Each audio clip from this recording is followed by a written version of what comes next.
Leptospirosis is a serious, potentially fatal illness in humans, commonly contracted by farmers who have had contact with the urine of infected animals.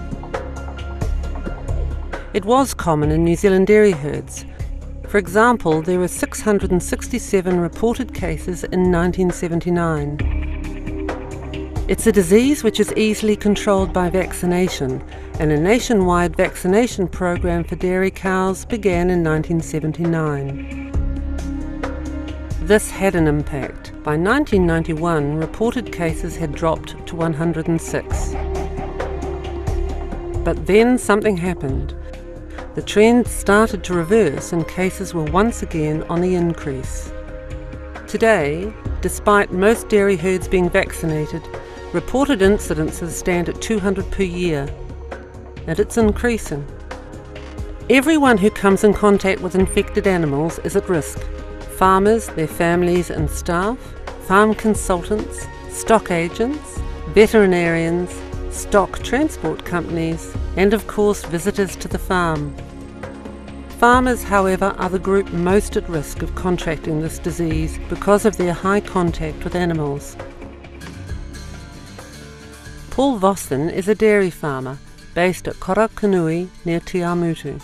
Paul, you're a fit and healthy farmer. You must have been a bit surprised when you got a dose of flu in 2003. Yeah, well, I'd only ever had the flu once as a teenager, and I thought, well, it must be due to get it again, and I thought that must be what I had. And what happened then? I got fever and that, and felt really sick, and I just every day went by, I just got worse and worse. So went and saw my doctor, and he said, yeah, you got the flu, and there's a virus going around. You'll shake it off, you'll be right. And in the end, I was getting jaundice really bad, and he said, well, you've either got hepatitis or lepto, we better get you to Waikato. When you heard the word lepto, alarm bells must have rung. Your herd was vaccinated.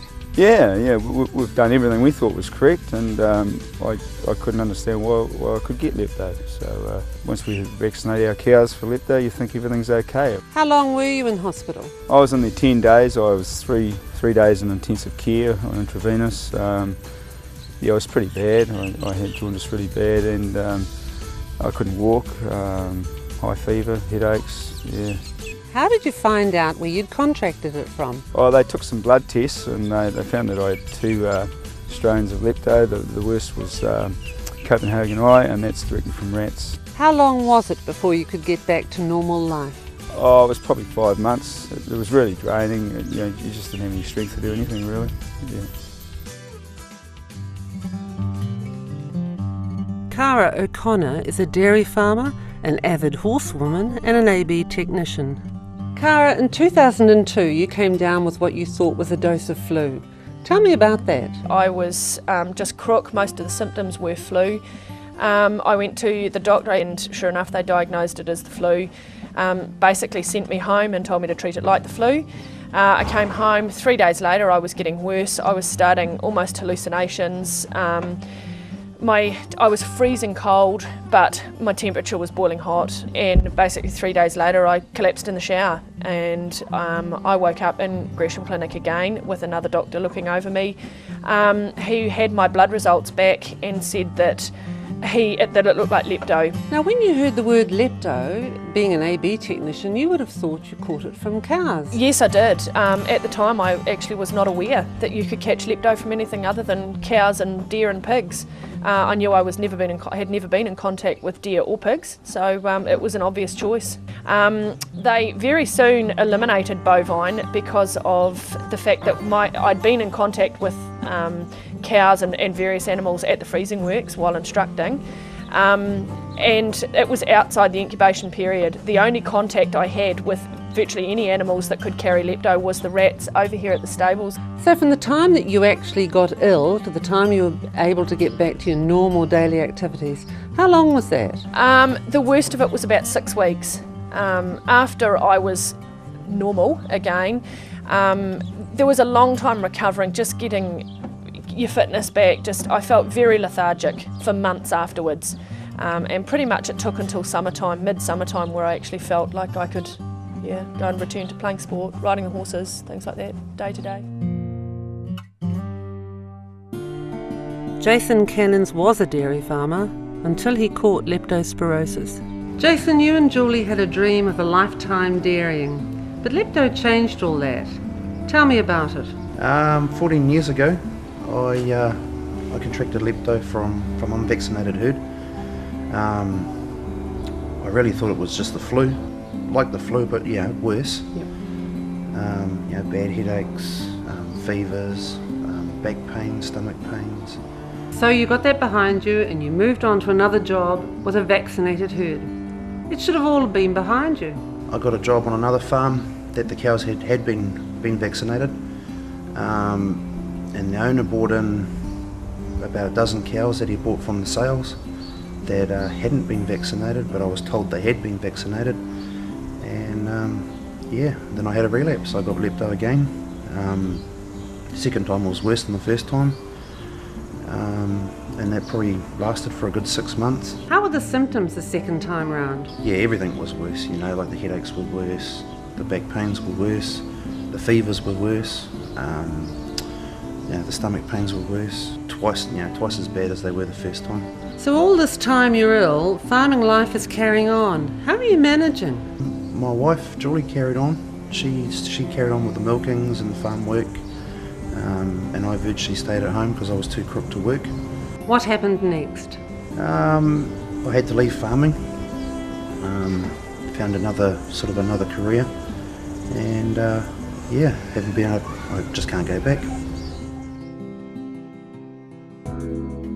You simply can't afford to take the risk of leptospirosis on your farm.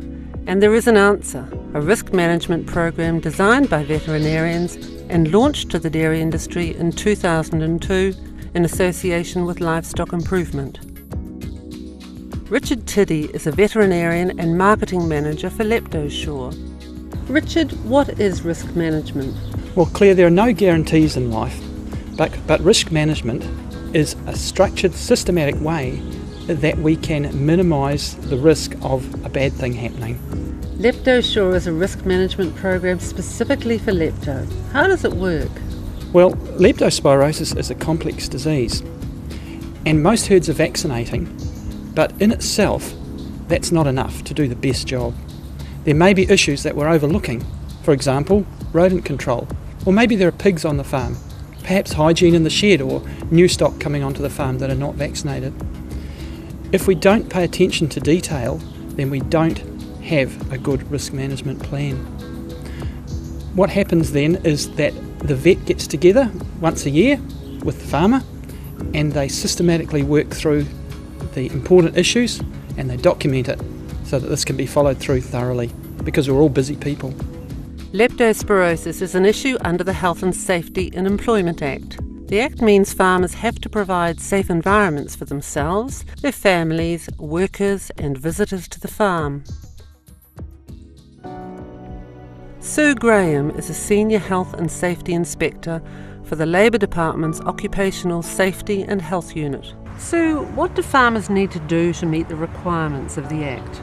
Well, the first thing they need to do is make sure they've got some sort of systematic means to identify leptospirosis as a hazard on the farm, and once that's done, it's looking at what's practical to put in place to control that hazard and make sure that people aren't exposed. Following that, really, it's a matter of having information for both the farmer and for any employees to make sure they know what the steps are to prevent contracting leptospirosis. How do you suggest they do this? Okay, it's looking at what's practical, and the highest level of control is going to be your vaccination of stock. But of course, not all stock is vaccinated, and it's not just the dairy cows that you can contract lepto from. So we certainly need to put other steps in place as well. For example, making sure that people avoid contact with any fresh urine, either in the shed or out in the pasture. And finally, keeping informed is a really great means of protection. Leptosure is the most comprehensive leptospirosis risk management program available in New Zealand. Working with your veterinarian, you'll have a unique plan which will ensure that everyone who works or visits your farm is safe. Another benefit is the official protected Leptosure status you'll earn, which will go on your Minder herd records, placing a premium on your stock. Leptospirosis is a risk you can't afford to take. Give it the boot. Contact your veterinarian now to start the Leptosure risk management program for your farming operation.